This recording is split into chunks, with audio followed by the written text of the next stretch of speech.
Indian guy in Balochistan చూసారా, ఒక తెలుగోడు బలూచిస్తాన్ కూడా వచ్చేసాడు.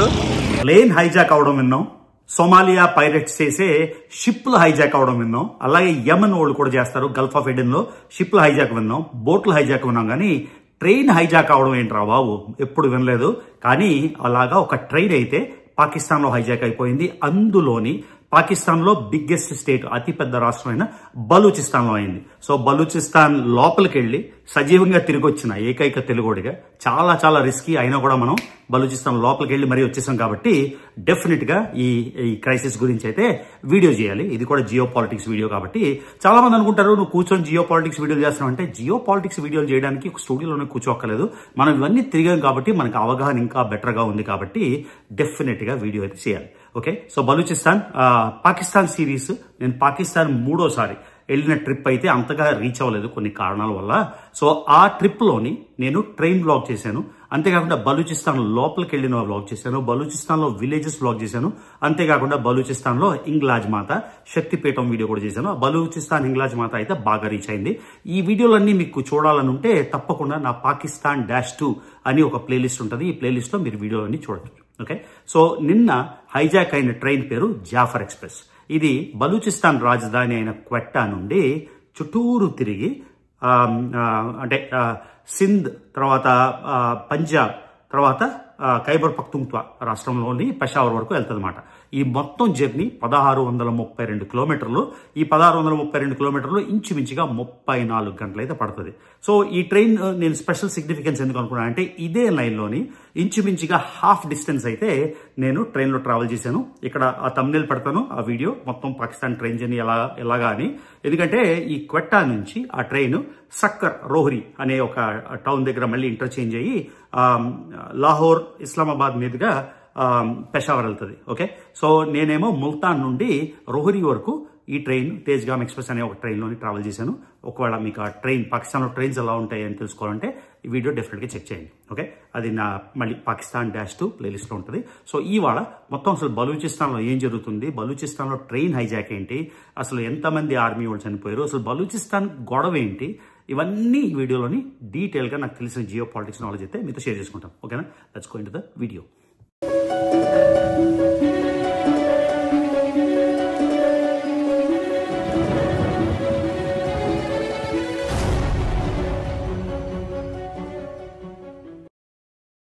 సో అందరికీ ఇప్పటికే తెలిసిన జాఫర్ ఎక్స్ప్రెస్ ఇన్సిడెంట్ అయితే ఒక ఐసోలేటెడ్ ఇన్సిడెంట్ అయితే కాదు. ఎప్పటి నుంచో బలూచిస్తాన్ లిబరేషన్ అంటే బలూచిస్తాన్ ఫ్రీడమ్ కోసం పాటుపడుతున్న బలోచ్ లిబరేషన్ ఆర్మీ, ఆ తర్వాత ఖైబర్ పఖ్తూన్ఖ్వా రాష్ట్రంలో తెహ్రీకే తాలిబాన్, టీటీకే అంటారు దీన్ని, తెహ్రీకే తాలిబాన్, ఈ రెండు ఎన్నో సార్లు అయితే ఈ జాఫర్ ఎక్స్ప్రెస్ ని అటాక్ చేయడానికి ప్రయత్నించాయి. ఎందుకంటే ప్రధానంగా పంజాబ్ రాష్ట్రం మొత్తం ఒక కీలకమైన రాష్ట్రం పాకిస్తాన్లోని. బలూచిస్తాన్ పెద్ద రాష్ట్రం అయినా కూడా మొత్తం అంటే లాహోర్ ఉన్నది అక్కడే, ఇస్లామాబాద్ ఉన్నది అవుట్స్కర్ట్స్ ఆఫ్ అది ఫెడరల్ టెరిటరీ, కానీ పంజాబ్ ఇస్లామాబాద్ కి చుట్టుముట్టి పంజాబ్ ఉంటుంది. కాబట్టి మొత్తం పాకిస్తాన్ ఆర్మీ పర్సనల్ గానీ, పాకిస్తాన్ ఆర్మీకి కావాల్సిన ఎక్విప్మెంట్ గానీ, బలూచిస్తాన్ లో ఇన్సర్జెంట్ మూవ్మెంట్ ఉంది కదా, అంటే ఫ్రీడమ్ మూవ్మెంట్ జరుగుతుంది కాబట్టి పాకిస్తాన్ ఆర్మీ దాన్ని కంట్రోల్ చేయడానికి ట్రై చేస్తుంది. కాబట్టి ఈ ట్రైన్ చాలా మంది మిలిటరీ ఆఫీసర్స్, పోలీస్ ఆఫీసర్స్, తర్వాత మిలిటరీ ఎక్విప్మెంట్ రొటీన్ గా వెళ్తుంది. కాబట్టి ఈ బలూచ్ లిబరేషన్ ఆర్మీకి ఇది ఒక పెద్ద టార్గెట్. చాలా సార్లు అయితే ఈ ట్రైన్ ని టార్గెట్ చేశారు. కొన్నిసార్లు బాంబులు అయితే బ్లాస్ట్ అయ్యాయి కేవలం 200 అడుగులు దూరంగా ఈ జాఫర్ ఎక్స్ప్రెస్ కి. ఆ తర్వాత ఇంకొన్ని అటాక్స్ అయితే అయ్యాయి. సో బలూచిస్తాన్ లిబరేషన్ ఆర్మీ ఎప్పటి నుంచో స్వాతంత్రం కోసం పోరాడుతున్న ఒక 20 ఏళ్ల క్రితం నుంచి, ఎస్పెషల్లీ 2018 నుంచి వాళ్ళ టాక్టిక్స్ అయితే మారిపోయాయి. ఎప్పటి నుంచి అయితే ఆత్మాహుతి బాంబర్స్ అంటే సూసైడ్ బాంబర్స్ ని వాళ్ళు ఎంప్లాయ్ చేయడం మొదలెట్టారు. ఓకే, సో ఈ బలూచిస్తాన్ లిబరేషన్ ఆర్మీ ఇప్పుడు మళ్ళీ మీకు ముందులో ఎక్స్ప్లెయిన్ చేసినట్టు 1632 కిలోమీటర్ల రూట్ 34:30-35 గంటల్లోని వెళ్లే ట్రైన్. బలూచిస్తాన్ అంతా కొండల ప్రాంతం. ఆల్రెడీ మీరు నా ఇంగ్లాజ్ మాత వీడియోలో చూసుంటారు, ఇక్కడ చిన్న క్లిప్ పెడతాను. ఆ అందమైన కొండలు, సో ఆ కొండల లోపల నుంచి మొత్తం అంతా కూడా రావాలి, ఆ కొండల మధ్య నుంచి రావాలి. కాబట్టి ట్రైన్ క్వెట్టా బలూచిస్తాన్ రాజధాని నుంచి మనందరూ వినుంటాం ఖైబర్ పాస్, బొలాన్ పాస్ ఇవన్నీ. సో ఈ బొలాన్ అనే ఒక డిస్ట్రిక్ట్ నుంచి ఈ ట్రైన్ వస్తుంది. సో ఈ ట్రైన్ కొండల్లోంచి వస్తుంది కాబట్టి మొత్తం అంతా టనెల్స్, అంటే మనం విశాఖపట్నం నుంచి అరకు వెళ్ళినప్పుడు ఎలా అయితే గుహలు వస్తాయో అలాగే ట్రైన్ టనెల్స్ అన్ని వస్తాయి. Okay, so Bolan. సో ఇవాళ జరిగిన అంటే లేటెస్ట్ గా జరిగిన ఈ హైజాక్ కూడా ఈ బొలాన్ సమీపంలోనే జరిగింది. ఓకే, సో ఇక్కడ ఇంపార్టెంట్ మనం తెలుసుకోవాల్సింది ఏంటంటే అసలు బలూచిస్తాన్ ఫ్రీడమ్ మూవ్మెంట్ ఎందుకు అవుతుంది. ఓకే, సో బలూచిస్తాన్ అనేది అతి పెద్ద రాష్ట్రం అయినా కూడా అతి backward, most backward region. Okay, so Balochistan history గురించి ఒక 2-3 నిమిషాలు మీకు తొందరగా చెప్తాను, అంటే అర్థం అవడానికి, అసలు ఏం జరుగుతుందని అర్థం అవడానికి. 1947లో పార్టీషన్ ఆఫ్ ఇండియా, ఎప్పుడైతే ఇండియా అండ్ పాకిస్తాన్ 2 దేశాలుగా విడిపోయిందో అప్పుడు 584 ప్రిన్స్లీ స్టేట్స్ ఉండేవి. సో 584, కొన్ని ఎస్టిమేట్లు 565. సో 565 నుంచి 584. ఎందుకు ఈ నెంబర్స్ డిఫరెన్స్ అంటే దానికి ఒక పెద్ద చరిత్ర ఉంది ఈ వీడియోకి, అది మనం మాట్లాడలేదు. 584 ప్రిన్స్లీ స్టేట్స్ ఉన్నాయి. ఇవి బ్రిటిష్ ఇండియా, అంటే బ్రిటిష్ గవర్నమెంట్, అంటే బ్రిటిష్ రూల్ చేసిన ఇండియా కాకుండా ఫర్ ఎగ్జాంపుల్ హైదరాబాదు, జునాగఢ్, తర్వాత కశ్మీర్, ఇలాగా 584 ప్రిన్స్లీ స్టేట్లు ఉండేవి. ఈ 584 ప్రిన్స్లీ స్టేట్లు కలిసి ఇంచుమించుగా 40% భారత భూభాగం, అంటే ప్రస్తుత పాకిస్తాన్ అండ్ బంగ్లాదేశ్ భూభాగం 40%. అది కాకుండా బ్రిటిష్ ఇండియా, అంతేకాకుండా ఎన్నో జమీందారీ స్టేట్లు, జాగీర్లు, ఇవన్నీ కలిసి ఉండేది. ఓకే, సో ఎప్పుడైతే 1947లో బ్రిటిష్ గవర్నమెంట్ అయితే అందరికీ చాయిస్ ఇచ్చింది, ఈ 584 మంది ఆర్ 565, ఈ 2 మళ్ళీ చెప్పాను కదా ఈ నెంబరు, చిన్న డిస్ప్యూట్, అది వేరే వీడియోలో ఎక్స్ప్లెయిన్ చేస్తాను. వీళ్ళందరికీ ఒక ఆపర్చునిటీ అయితే ఇచ్చారు. ఏమనంటే మీరు కావాలంటే భారతదేశంలో జాయిన్ అవ్వచ్చు, కావాలంటే పాకిస్తాన్లో జాయిన్ అవ్వచ్చు, కాకపోతే మీకు కావాలంటే ఇండిపెండెంట్ గా ఉండొచ్చు అని. సో కశ్మీర్, తర్వాత హైదరాబాద్, తర్వాత జునాగఢ్, ఇలాగా కొన్ని అయితే మేము స్వతంత్రంగా ఉంటాము అని వాళ్ళు చూస్ చేసుకున్నారు. ఓకే, సో తర్వాత హైదరాబాద్ ఎలాగా ఇండియాకి ఎక్సీడ్ అయిపోయింది, తర్వాత జునాగఢ్ అలా అయిపోయింది, కశ్మీర్ అలా అయిపోయింది, ఇవన్నీ మనకు తెలిసిందే. అలానే బలూచిస్తాన్, ప్రస్తుత బలూచిస్తాన్ రాష్ట్రం 4 ప్రిన్స్లీ స్టేట్లతో ఉండేది. ఈ 4 ప్రిన్స్లీ స్టేట్లు కలిసి బలూచిస్తాన్ అయింది. ఇందులోని కలాత్ అని ఒక రాష్ట్రం ఉంది, చాలా ఇంపార్టెంట్ ముఖ్యమైన ప్రిన్స్లీ కింగ్డమ్. ఈ ప్రిన్స్లీ కింగ్డమ్ అయితే 1947లో పాకిస్తాన్ లోని జాయిన్ అవ్వలేదు. ఓకే, సో కానీ పాకిస్తాన్ ఫోర్స్ఫుల్ గా, అంటే మీరు పాకిస్తానీ డాక్యుమెంటేషన్ చూస్తే వాళ్ళు కూడా 1948లో ఎలాగైతే మహారాజా హరిసింగ్ కశ్మీర్లో 1948లో యాక్సెషన్ ట్రీటీ సైన్ చేసి భారత్లో కశ్మీర్ని కలిపేశారో మహారాజా హరిసింగ్, అలానే కలాత్ ప్రిన్స్ ఆయన కూడా 1948లో యాక్సెషన్ ట్రీటీ చేసి కలిపేశారని పాకిస్తాన్ కూడా అంటారు. మిగతా వాళ్ళు ఏమంటారంటే ఫోర్స్ఫుల్ గా మహమ్మద్ అలీ జిన్నా కలిపేశారు అని అంటారు. సో ఈ 4 ప్రిన్స్లీ స్టేట్స్ ఏంటంటే లజ్బేలా, కలాత్, కరాన్, మక్రాన్, ఈ 4 ప్రిన్స్లీ కింగ్డమ్స్. ఇది కాక ప్రస్తుతం క్వెట్టా, అంటే రాజధాని బలూచిస్తాన్ రాజధాని ఉన్న క్వెట్టా, అదేమో British rule, semi British rule లో ఉండేది. ఓకే, సో ఈ సెమీ బ్రిటిష్ రూల్ లో ఉన్న కొంత భాగం, తర్వాత ఈ 4 స్టేట్లు కలిసి ప్రస్తుతం బలూచిస్తాన్. ఇందులోని 3 అయితే మామూలుగానే కలిసిపోయాయి, భారతదేశంలో ఎలా అయితే మిగతా ప్రిన్స్లీ కింగ్డమ్స్ కలిసాయో. కానీ కలాత్ తోని ఒక డిస్ప్యూట్ ఉంది. ఈ కలాత్ వాళ్ళు 2 భాషలు మాట్లాడతారు. బలోచ్ భాష ఒకటి, బ్రహుయి అని ఒక భాష. సో బేసిక్ గా ఎప్పటి నుంచో బలోచ్ వాళ్ళు ఏం ఫీల్ అవుతారంటే, మేమైతే మనస్ఫూర్తిగా మేము పాకిస్తాన్ లో జాయిన్ అవ్వలేదు, సో మా భాష వేరే, మా సంస్కృతి వేరే. బ్రిటిష్ టైంలో కూడా ఈ కలాత్ అన్న ప్రావిన్స్ బ్రిటిష్ ఇండియాలోని ఇంటిగ్రేట్ అవ్వలేదు. ఓన్లీ పార్టీషన్ అయిపోయి 2 భాగాలుగా విడిపోయిన భారతదేశం పాకిస్తాన్లోని ఈ కలాత్ అనేది ఫోర్స్ఫుల్ గా, మనం చెప్తున్నాం కదా, మన ఇంటర్ప్రిటేషన్ అంటే ఫోర్స్ఫుల్ గానీ, పాకిస్తానీ వాళ్ళ ఇంటర్ప్రిటేషన్ ఏంటంటే షా ఏమో ఆయన యాక్సెషన్ ట్రీటీ సైన్ చేశాడు కాబట్టి వాళ్ళు వచ్చారని. సో ఎప్పటికో వీళ్ళు సెకండరీ సిటిజన్ ఫీలింగ్ అయితే ఉంది వాళ్ళకి, ఎందుకంటే మేము మా మట్టుగా పూర్తిగా ఇంటిగ్రేట్ అవ్వలేదు. అంతేకాకుండా బలూచిస్తాన్లోని చాలా చాలా చాలా rare minerals, rare earth minerals గురించి ఇప్పుడు మనకి యుక్రెయిన్లో ఏం జరుగుతుందో తెలుసు కదా, అలాగా. అంతేకాకుండా ఎంతో పెట్రోల్, ఆయిల్, బొగ్గు కావాల్సిన, పాకిస్తాన్కి కావాల్సిన ఫండ్ చేయాల్సిన మొత్తం న్యాచురల్ రిసోర్సెస్ అన్ని బలూచిస్తాన్లో ఉన్నాయి. సో కానీ బలూచిస్తాన్ ప్రావిన్స్, మీరు నా వీడియోస్లో చూస్తుంటారు బలూచిస్తాన్ వీడియోలు, ప్రజలైతే అతి మంచోళ్ళు. సో కామన్ పీపుల్ ఎక్కడున్నా, పాకిస్తాన్లో ఉన్నా, సిరియాలో ఉన్నా, ఆఫ్ఘనిస్తాన్లో ఉన్నా, నార్త్ ఈస్ట్లో ఉన్నా, ఎక్కడున్నా మామూలు ప్రజలైతే అద్భుతమైన ప్రజలు. సో వాళ్ళైతే ఎట్టి పరిస్థితుల్లో సఫర్ అవ్వకూడదు. ఎందుకంటే నేను బలూచిస్తాన్ వెళ్ళినప్పుడు నేను చాలా మందితో ఇంటరాక్ట్ అయ్యాను. నిజంగా చాలా అమాయకం ప్రజలు మాట. సో కానీ వాళ్ళు ఏం చెప్తారంటే, మాకు ఇన్ని మినరల్స్ ఉన్నా మొత్తం పాకిస్తాన్ ఆర్మీ, పాకిస్తాన్ దేశం మొత్తం ఎక్స్ప్లాయిట్ చేసేసి మాకు మాత్రం డెవలప్మెంట్ లేదు అని. రెండో ఇంపార్టెంట్ క్వశ్చన్ ఏంటంటే సిపెక్, చైనా పాకిస్తాన్ ఎకనామిక్ కారిడార్ అని. ఇప్పుడు చైనాకి వాళ్ళకి సౌత్ చైనా సీ ఉంది. అంటే మన చైనా మ్యాప్ ఇలా చూస్తే రైట్ సైడ్, లెఫ్ట్ సైడ్ వాళ్ళకి చైనాకి సముద్రం ఏం లేదు. ఇండియా అయితే పెనిన్సులా కాబట్టి రెండు వైపులా సముద్రం ఉంది కదా. వాళ్ళు ఏం చేశారంటే బలూచిస్తాన్లో గ్వాదర్ అనే ఒక డీప్ సీ పోర్ట్ ఉంది. ఓకే, ఈ డీప్ సీ పోర్ట్కి చైనా నుంచి గిల్గిట్ బాల్టిస్తాన్ అంటే పాకిస్తాన్ ఆక్రమిత కశ్మీర్, అది పాకిస్తాన్ అధీనంలో ఇప్పుడు ఉంది కాబట్టి ఆ పిఓకే గిల్గిట్ బాల్టిస్తాన్ ద్వారా మొత్తం అంతా రోడ్ అయితే ఈ గ్వాదర్ పోర్ట్ వరకు, అంటే వెస్టర్న్ చైనాలో ఉండే ప్రోడక్ట్స్ అన్ని రవాణా చేయడానికి ఒక షిప్పింగ్ హార్బర్ లేదు కాబట్టి అవన్నీ త్రూ పాకిస్తాన్, అంటే through PoK which is Gilgit Baltistan and Pakistan ద్వారా గ్వాదర్ పోర్ట్కి వెళ్తాయి. ఈ రోడ్ అంతా ఇది మళ్ళీ చెప్తున్నా సిపెక్ కదా, చైనా పాకిస్తాన్ ఎకనామిక్ కారిడార్ కాబట్టి దీనివల్ల చాలా మంది చైనీస్ ఇంజనీర్స్, చైనీస్ ఇన్పుట్ ఇంచుమించుగా చైనా $7 to $10 billion, 1 బిలియన్ అంటే 8,700 కోట్ల రూపాయలు, సో 87,000 కోట్లు. అంతేకాకుండా మొత్తం సిపెక్ హైవే అంతా, ఇప్పుడు గిల్గిట్ బాల్టిస్తాన్ నేను వెళ్ళాను కాబట్టి గిల్గిట్ బాల్టిస్తాన్లోని మన కశ్మీర్లో ఉండే రోడ్ల కన్నా, అంటే కశ్మీర్ ఆర్టికల్ 370 తర్వాత ఇప్పుడు రోడ్లు బ్రహ్మాండంగా వస్తున్నాయి. నేను 2019లో వెళ్ళినప్పుడు నేను ఇటువైపు మన కశ్మీర్లో తిరిగాను, పాకిస్తాన్ ఆక్రమిత కశ్మీర్లో తిరిగాను. వాళ్ళ హైవేస్ అయితే బ్రహ్మాండంగా ఉండేవి, ఎందుకంటే చైనా వాటన్నిటిని ఫండ్ చేస్తుంది. సో బలూచిస్తాన్ వాళ్ళ ప్రాబ్లం ఏంటంటే గ్వాదర్ పోర్ట్ మాది, అంటే గ్వాదర్ బలూచ్ది.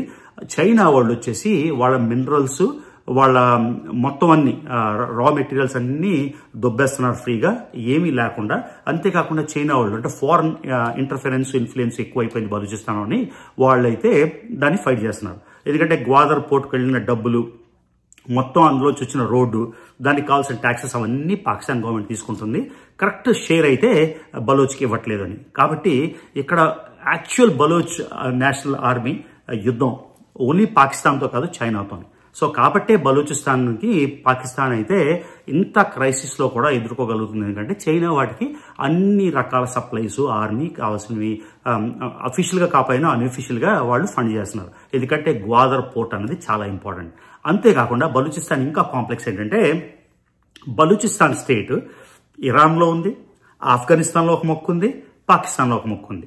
సో ఇప్పుడు కశ్మీర్ ఎలా అయితే భారతదేశానికి చెందిన కశ్మీర్ భారతదేశంలో ఒక భాగమే ఉంది, చైనా ఆక్యుపేషన్లో ఒక భాగం ఉంది, పాకిస్తాన్ ఆక్యుపేషన్లో ఒక భాగం ఉంది. 3 భాగాలు కలిపితే మొత్తం జమ్మూ అండ్ కాశ్మీర్. అలానే బలూచిస్తాన్ కూడా ఇరాన్లో కొంత భాగం ఉంది, ఆఫ్ఘనిస్తాన్లో ఒక భాగం ఉంది, పాకిస్తాన్లో ఒక భాగం ఉంది. సో ఇరాన్లో బలూచిస్తాన్ వాళ్ళు కూడా పడమ నుంచి వాళ్ళు కూడా ఫైటింగ్ చేస్తున్నారు. వాళ్ళు కూడా అంటే పాకిస్తాన్ నుంచి సెపరేట్ అయిపోవాలని. అన్ని రకాలు మీకు జియో పాలిటిక్స్ తెలిసిందే కదా, ఇది ప్రధానమైన కారణం. సో బలూచిస్తాన్ నేషనల్ ఆర్మీ ఇంచుమించుగా 20 ఏళ్ల నుంచి విపరీతంగా పోరాడుతుంది, ఎస్పెషల్లీ సూసైడ్ బాంబింగ్స్తో.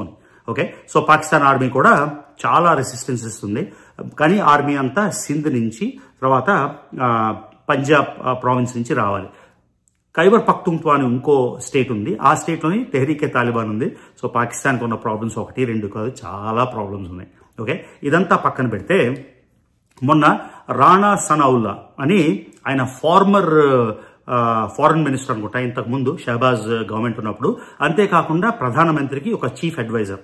ఆయన ఈ మధ్యన ఒక స్టేట్మెంట్ ఏం చేశాడంటే, ఎప్పుడైతే బషార్ అల్ అసాద్ సిరియా పోయిందో, ఎలా అయితే ఒక చిన్న ఆర్మీ, మిలిటెంట్ ఆర్మీ సిరియాని తీసుకున్నారో, అప్పుడు ఆయన ఒక స్టేట్మెంట్ ఇచ్చాడు. ఏమనంటే, ఈ చిన్న ఆర్మ్ గ్రూప్స్ అన్ని కలిసేసి బలూచిస్తాన్ ఏదో ఒక రోజు తీసుకుంటాయి అని.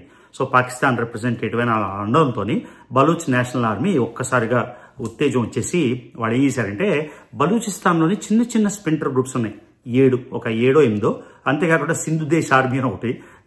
పాకిస్తాన్కి చెప్పాను కదా చాలా ప్రాబ్లమ్స్ ఉన్నాయి. సింధ్ సెపరేట్ అయిపోవాలని సింధ్ వాళ్ళు అనుకుంటున్నారు, పంజాబ్ అయిపోవాలని పంజాబ్, అక్కడ కేపీకే ఖైబర్ పఖ్తూన్ఖ్వా, అది జిర్గాస్ అని విలేజెస్ ఉంటాయి. అంటే బలూచిస్తాన్ వీళ్ళందరూ కలిసి 7 కలిసి ఒక అంబ్రెల్లా లాగా ఫామ్ అయ్యి, బ్రాస్ అని ఒక ఆర్గనైజేషన్ ఫామ్ అయ్యి, మనందరం కలిసికట్టుగా ఉండి పాకిస్తాన్ ఆర్మీని మనం ఫైట్ చేస్తే మనకి ఇండిపెండెన్స్ ఈజీగా సాకారం అవుతుంది అని మొదలైన ఇష్యూ. సో ఇవాళ జరిగింది ఏంటంటే, ఇంతకుముందు ఎన్నోసార్లు ట్రై చేసిన జాఫర్ ఎక్స్ప్రెస్కి, లేకపోతే ఎయిర్పోర్ట్లో బాంబులు కానీ, జిన్నా ఎయిర్పోర్ట్లో బాంబులు కానీ, లేకపోతే చైనీస్ ఇంజనీర్స్ని చంపడం కానీ, ఇలాంటివన్నీ ట్రై చేసినా కూడా ఇది ఒక పెద్ద ఇష్యూ, పెద్ద సక్సెస్ అని అనుకోవచ్చు. ఏం చేశారంటే, ఈ ట్రైన్లోని 9 బోగీలు ఉన్న ట్రైన్లోని ఇంచుమించుగా 450 మంది పాసింజర్లతోని క్వెట్టా నుంచి పెషావర్కి బయలుదేరిన ట్రైన్ ఒక 150 కిలోమీటర్లు అయ్యాక బొలాన్ డిస్ట్రిక్ట్లో ఉన్నప్పుడు ఒక టన్నెల్ అంటే దాన్ని ఏమంటారు, ఒక గుహలోంచి వెళ్తున్నప్పుడు అక్కడ వాళ్ళు పట్టాలు పేల్చేసి ఆ ముందు స్టేషన్లో, ఈ బొలాన్ టన్నెల్లోకి వెళ్లే ముందు స్టేషన్లోనే ఈ బలోచ్ నేషనల్ ఆర్మీ వాళ్ళు, గెరిల్లాస్ అని మేము అంటాం, వాళ్ళేమో పాకిస్తాన్ వాళ్ళు టెర్రరిస్టులు అంటారు, బలూచిస్తాన్ వాళ్ళు ఫ్రీడమ్ ఫైటర్స్ అంటారు, నేనైతే న్యూట్రల్గా గెరిల్లాస్ అంటారు అనమాట. ఓకే, శివాజీ మహారాజ్ అయితే ఎలా అయితే గెరిల్లా టాక్టిక్తోని ఔరంగజేబుని ఆయన ఎదుర్కొన్నారో, అలానే ఈ కొండల్లో ఉంటారు కాబట్టి గెరిల్లాస్ అని మనం అంటాం. ఈ బలోచ్ నేషనల్ ఆర్మీ వాళ్ళు ఆ ట్రైన్లో ఎక్కేసి మొత్తానికి ట్రైన్ అయితే హైజాక్ చేసేసారు. ఈ ట్రైన్లోని ఇంచుమించుగా 100 మంది పాకిస్తాన్ ఆర్మీ వాళ్ళు ఉన్నారు. కానీ వాళ్ళు చేసిన మంచి పని ఏంటంటే, వాళ్ళు కూడా అంటే వాళ్ళు ఫ్రీడమ్ గురించి చూస్తున్నారు, వాళ్ళు ఎసెన్షియల్గా టెర్రరిస్టులు కాదు కాబట్టి ఆడవాళ్ళని పిల్లల్ని వదిలేసి ఈ అటాక్లోని నెంబర్స్ అయితే మారుతున్నాయి.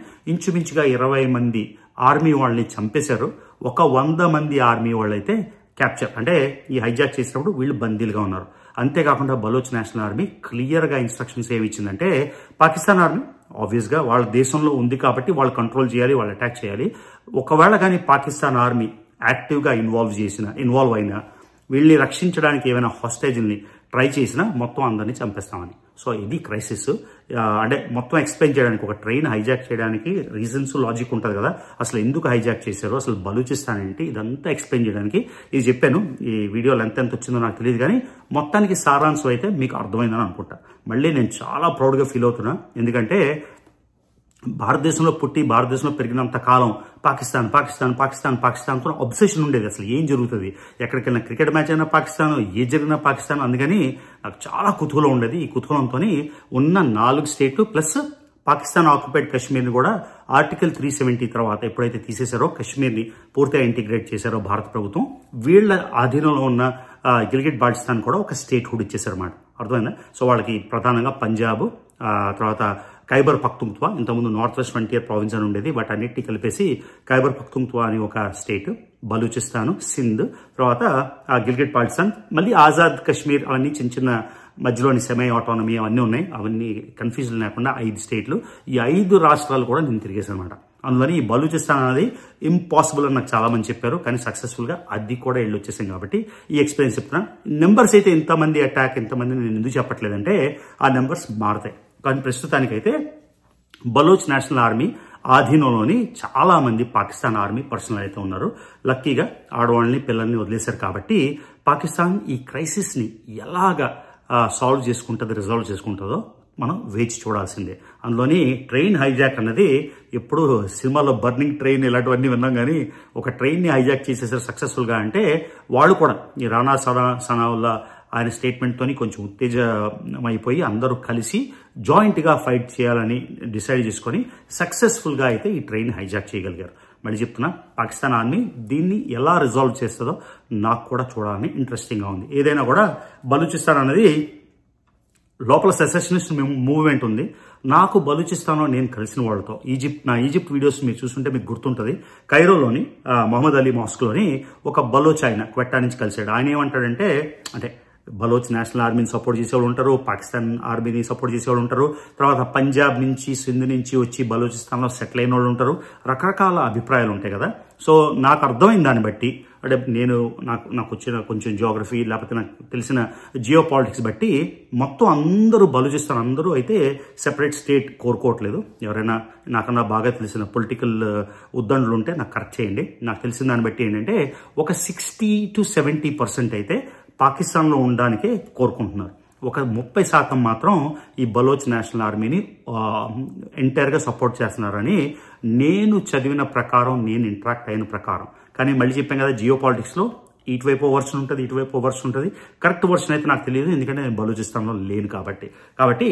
సో పాకిస్తాన్ దీన్ని అంత ఈజీగా వదులుకుంటుందని నేను అనుకోను. ప్లస్ అన్ని న్యాచురల్ మినరల్స్, అన్ని రేర్ ఎర్త్ మినరల్స్, అంత పెట్రోలు, అంత బంగారం, అంత బొగ్గు ఉన్నది. అంతేకాకుండా చైనా ఫుల్గా సపోర్ట్ చేసి, చైనాకు కూడా ఈ రీజియన్ చాలా కావాలి కాబట్టి ఈ సమస్య అయితే అంత ఈజీగా రిజాల్వ్ అయితే అవ్వదు. ఓకే, సో ఇది గైస్ ట్రైన్ హైజాక్ స్టోరీ. మళ్ళీ ఎంత లెంత్ వచ్చిందో నాకు తెలీదు, మీ అందరికీ నేను నాకున్న కొద్ది టైంలో ఎక్స్ప్లెయిన్ చేయగలిగాను అనుకున్నాను. ఓకేనా? అంతేకాకుండా ఇవాళ మన జెలెన్స్కీ గారు అయితే సీజ్ ఫైర్కి ఒప్పేసుకున్నారు. అసలు ఎందుకు ఆయన వైట్ హౌస్కి వచ్చి గొడవ పడ్డాడో, ముందు రోజే ఒప్పేసుకుంటే అయిపోయేది. సీజ్ ఫైర్కి అన్కండిషనల్గా ఒప్పేసుకున్నాడు. ఇప్పుడు ట్రంప్ వాళ్ళేమో పుతిన్ దగ్గరికి వెళ్ళి మొత్తానికి దాన్ని రిజాల్వ్ చేస్తారు అని అన్నారు. అంతేకాకుండా అమెరికాకు కావాల్సిన రేర్ మినరల్స్ అయితే వచ్చేస్తున్నాయి. సో ఈ కథ సుఖాంతం అయిపోతుందని నేను అనుకుంటున్నా. అంతేకాకుండా ఇంకో స్టోరీ ఏంటంటే స్టాక్ మార్కెట్ గురించి ఒక వీడియో చేయాలి. అది కూడా నాకు వీలున్నప్పుడు తప్పకుండా చేస్తాను. నాకున్న ఎస్టిమేట్స్, నేను చదివిన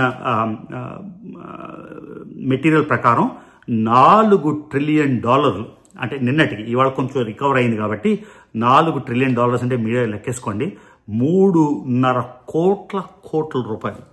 3.5 కోట్లు అర్థం చేసుకోండి. అంత అయిపోయింది. భారతదేశం జీడిపి 3.9 నుంచి 4.1 ట్రిలియన్ డాలర్స్.